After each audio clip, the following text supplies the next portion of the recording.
For more on this, Thank you. let's bring in former Justice Department prosecutor Jim Trusty. So, Jim, in your experience, a case like this, it's a big one. It's coming at the end of President Trump's term, and it will go on for quite a while. How big a deal is this in your book?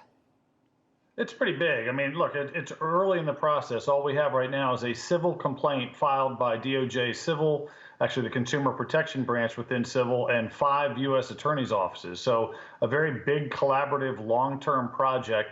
But this is just the accusation stage, so it's very early. We're not seeing litigation or formal defenses raised by Walmart yet, but it's big, and it's based on the notion that Walmart was in a position where they were on notice about the problem of pill mills and corrupt doctors and opioid addiction, and they didn't do enough to address it.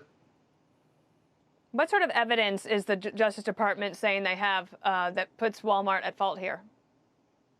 Well, it's a mixed bag. I mean, everything comes down in these types of cases to the idea of basically giving notice and seeing what the reaction is. So the notice is, in particular, that Walmart was getting word from pharmacists that they were seeing evidence of pill mills, of doctors that were overprescribing opioids for addicts.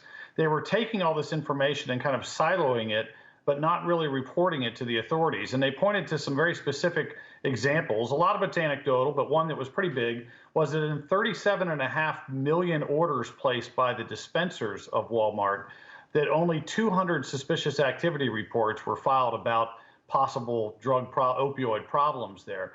Their backup distributor, with a fraction of that 37 million, at the same time period reported 13,000.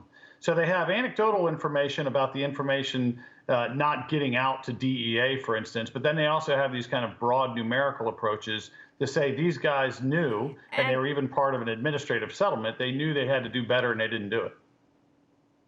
And Walmart is basically saying that, one, they're saying that they're innocent, and they're also saying that that the Justice Department is inventing a novel legal theory. I guess that people say that quite often. Yeah, I mean, look, it's early, and we'll see how they respond on the actual pleadings. But it'll be interesting to see if they attack the state regulation scheme, the DEA, or if they go after these anecdotal moments and say that's not enough. It's a big case. Jim Trusty, thank you, and Merry Christmas. All right, you too.